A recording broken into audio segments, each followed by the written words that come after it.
Hey guys, Alex here. Happy Tuesday, and I wanted to create this quick video to share our clients find a property that they like.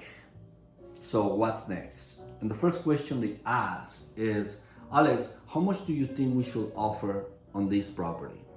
And the 99% of our clients that work with us now or in the past, they were previously working with an agent, they were previously submitting offers, they were previously looking at homes with no results. And the common thing that they have to each other is that the agents told them it's a tough market, it's very competitive, it's the COVID, it's this and that. And I don't agree with that. With that being said, I'm not saying it's not competitive, but the reason you hiring your realtor is for this, to get your offer accepted. Because the times that you were hiring a realtor just to show your property, those times are gone. The value on hiring the realtor is no longer there, because you can find the properties on your smartphone, right? Zillow, Trulia, Redfin, all those websites. I repeatedly say this, and it's a little sometimes sad to see like a strong qualified buyers are looking at so many homes and not getting their offer accepted, and it's because of the lack of understanding how you need to submit your offer once the moment of truth is here, which is this is the house, I love it, this is the house that I want. We look over 12 homes combined with these two families. We're submitting two offers. So I'm going to give you one of the scenarios of the offers that we're submitting. So to answer their question is, how much do you think we should offer, Alex? My answer is, let me run the comparables first. What are comparables? Similar homes with the same square feet, same lot size, within 1 mile radius. So that's going to give us an idea what the price range for the property is. Nowadays, you have a lot of information on your disposal as a buyer. So let's go to Zillow. This is the scenario, one of the homes. This house is, it was listed at $860,000 and Zillow is giving you $821, right? The buyers probably they're aware of that too. So we share that with them, and we go with Redfin. Redfin is giving you $821,649.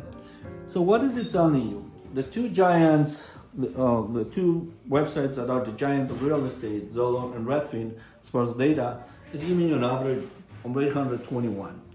Now, the property is listed at $860,000. So what's the deal here? Alex, does it mean we should submit less?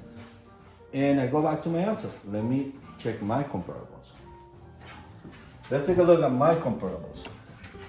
The property is listed at $860,000, 5 bedrooms, 3 baths, 2,600 square feet, and the year built 1991. That's the subject property, guys. So these are the closed sales. Properties that have sold within the last 6 months. Some comes are a little older because there was no outcomes.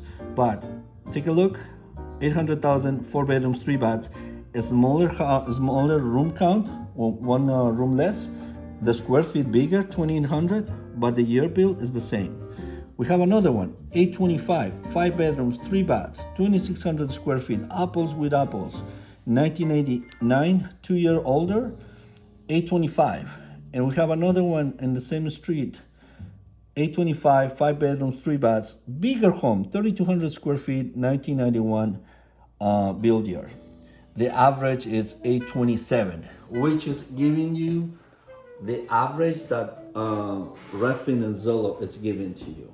So now I can answer my question to my clients. So Alex, why the property is listed at 860? Or they might tell you, hey, I'm not gonna pay 860. Redfin says 821, Zillow says 821. Why should we pay more? So based on this data, I can say I agree 100% with those estimates. But we spent 45 minutes to get into this property due to the amount of traffic, due to the amount of buyers that wanted to see the house. So with that being said, I explained to my clients last night, because what I'm sharing on this video is what our conversation was all about. And I said, look guys, my suggestion is let's go asking price. And we can even go even more. But the bottom line here is we're gonna have an appraisal issue. And as this property, there's no supporting comparables for the listing value. Sometimes the sellers or the listing agent that represent the sellers, they are aware of that already, or sometimes they're not. That varies. But we can do, the thing is that I'm doing this so we know facts. We're not relying on what Zillow or Redfin says, we're relying on facts. So, but I explain to my clients, if we go asking price, we go into escrow, it's easier to negotiate a price reduction while we're in escrow than just saying, I don't think the property is worth $860. I want you to submit the offer at $820. And that is why the majority of buyers don't get their offer accepted, because this is not a market where sellers are begging for offers.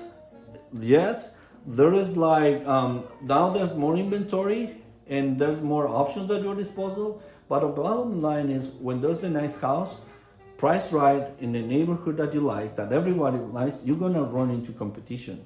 So our number one goal is to get into escrow. That's the number one goal. And with this data, we know for a fact that we're gonna have an appraisal issue.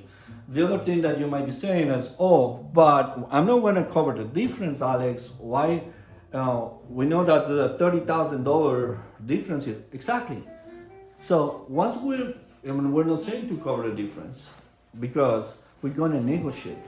Once we do the inspection, we get the appraisal done, we're gonna get that appraisal report back from your lender.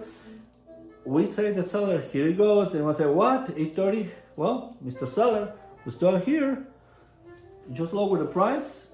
The loan approval has been done and provided. We can close next week. You just need to lower the price. In the majority of cases, that's how we get it done. Realtors might be saying, what? He's talking nonsense. The buyer needs to cover the difference, you know? And that's why my buyer wasn't able to get the offer accepted, because they don't have the funds. And the reality is this, look, 8 months ago, 6 months ago, when it was less inventory, yes. Sellers, realtors, I represent sellers as well. Yes, the buyers with the financial means of covering differences were the ones that were standing up. Absolutely, I'm not gonna deny that, but your agent needs to adjust with the times. Now we have a better more inventory. We're not like a low, very low inventory. The demand is still there, but there's more options at your disposal. So I will tell you, even my client has reserves, but this is my approach, and I'm gonna do my best to have a price reduction done. But that you do it with a strategy. It's just not just ask and they're gonna give it to you. So we try to get everything done within 10 to 15 days, home inspection, request for repairs, and most importantly, loan approval needs to be done before all contingencies expires. They're gonna say other people, oh, I submit all my offers removing the appraisal contingency. Majority of agents that are doing that, they're just trying to play the game to get in, and they ended up canceling the escrow once the property doesn't appraise. And the other agent says, hey, the property is buying on market, these people walked out, and they say, you know, the property is not gonna appraise. So the bottom line is this, guys. When you're submitting an offer or ready to submit an offer located at the property, the number one thing that you have to do is to run the comparables. Sometimes you're gonna find items like this that are below asking price, the comparables. Sometimes they are above, or sometimes they are right on. So run your comps and get into escrow. Hope you guys enjoyed the video, and I'll see you next time.